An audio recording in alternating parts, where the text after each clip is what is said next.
If you want to sell your house, it really can't stink, you guys. It can't stink. It cannot stink. It also cannot have clutter. If you don't know whether or not your house stinks, you should find out. Your real estate agent will have to tell you, and the buyers will absolutely tell you. But wouldn't you rather find out before it gets to that point? Surely you've got a friend. That friend that's like really blunt and holds nothing back. Ask them if your house stinks. If you have clutter, like, you got to try to clean it up. I know that it shouldn't matter to people because they're going to put their own stuff in there and your stuff's going to be gone, but people have a hard time seeing past someone else's clutter and someone else's smell. I mean, maybe try to get rid of some stuff. Maybe if you have to get a storage unit. I've even seen where people just kind of put everything in the garage. Like, if your house looks staged, it looks perfect everywhere else, but your garage has stuff in it.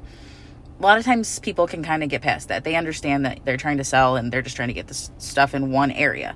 But if it's everywhere, it just, no. When I say staged, I mean like only the essentials. Like, you can have your bed and your dresser and all your clothes. Don't overflow your closet, but you can have your stuff in there. You can have your silverware. You can have your coffee cups. You can have all the things that you use. It's just like excess clutter is not good. People are going to open all your drawers and all your closet doors. They're going to open all that stuff. And it's just, if it's packed full of stuff, it just kind of is off-putting to people. If your house does stink, like, try to identify the odor. Like, if it's pets, try to, if you have to clean your carpet, clean your carpet. If you have to do laundry like 3 times a week, wash their beds, wash the blankets, wash all that stuff, wash it constantly.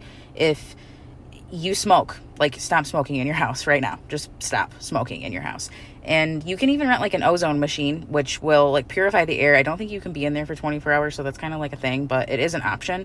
But you want to make sure you're like eliminating the source first. Another important thing, add some curb appeal to your house. Like, if you don't have any curb appeal, if you have just like weeds growing in the front yard and you have algae growing on your siding, maybe plant some flowers out there and power wash your siding. It's pretty easy, simple to do, but it makes a big difference because the listing photos for your house are going to have the front of your house on there. And if it is off-putting to people, you're just not going to get as many people coming to look at your house because they were instantly turned off by that first image of the outside of your house. It's not that you can't sell your house if you don't do any of these things, but it most likely will take you a little longer. Not to mention, when a house sits on the market for a while, it gets stale and people start to wonder what's wrong with it. Like, they always think the worst. They always think, oh, there's something catastrophically wrong with it. That's why no one else wanted it.